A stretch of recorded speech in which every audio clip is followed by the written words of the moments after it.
Hey guys, how's it going? James here from Butler Farms. Just out here in the yard today, working on a little project.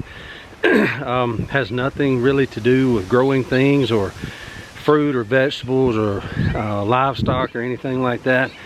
Guys, if some of you remember, we did several videos on it last year. We're 8 months removed from a tornado and a set of storms that came through here.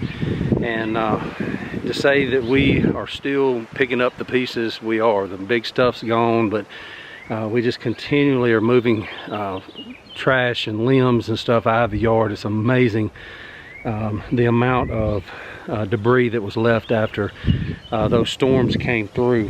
And back out here again with it today. You know, it seems like it's a never-ending thing, but I can kind of see the light at the end of the tunnel now. During that set of storms, not necessarily the tornado that came through that I rode out up here at the shed, that took down the big trees in the front yard. Y'all saw the video of the little tunnel of trees that we had to drive through to even get to our house and things like that. But that same weekend, there were other storms that came through and had some lightning strikes on some big pines here right behind our house. And so that's what I'm working on today. I'd be honest with you, I had somebody that does this professionally to come in and drop them simply because where they are in relation to the house. It was been extremely windy around here, and I knew I run a chainsaw a lot in my life, probably more in the last 8 months than the whole rest of my life put together. But as close as it was to my house, I knew I needed some professional help, and he's a friend of mine and did it for a very reasonable price and did a very good job. Now my hope was that he would be able to throw it into the woods back here behind me. That's my little strawberry patch right there. Bunch of blueberry bushes and stuff, and the way that tree was leaning, there was just no way that that was going to happen.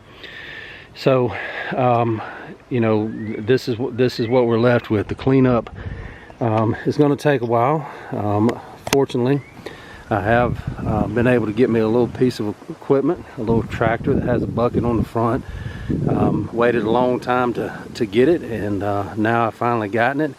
And so you can see what I've been up to out here today, cutting these into chunks, and it's going to take a lot of trips to get all of this up. The little stuff's probably going to be the most aggravating, but with that bucket, it'll go pretty quick, I think. It's just going to be a lot of back and forth kind of action. You can see the size of that pine there. The one closest to me is obviously the smallest one, and you can see what size chunks we have there that we're going to have to roll up in that bucket and get out of here. So, you know, it is one of those things.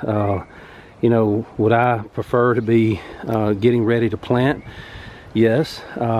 It's not quite time yet, and according to the weather people around here, we've got another freeze to go. Even though we're setting heat records right now, tomorrow, this is the be the 4th of April tomorrow, and we're going to be hitting 90 degrees tomorrow. So it's going to be unseasonably warm. We got some storms coming in this weekend off of that, and so we've actually got probably 5 to 7 days starting after Sunday where it's going to get miserably cold. You know, that last hard cold snap of the year, hopefully. So I'm proud I don't have anything in the ground down at the garden.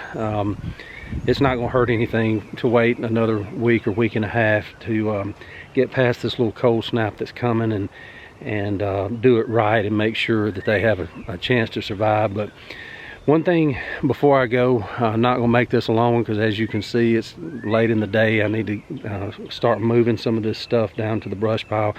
You know, it's just one of those things. I think a lot of people I work with say, man, I want to do what you do one day. I want to grow the vegetables, and I want to get me a place and have me a few chickens and things like that. And I always say, go for it, man. That's absolutely, you know, this is my passion. This is what I do.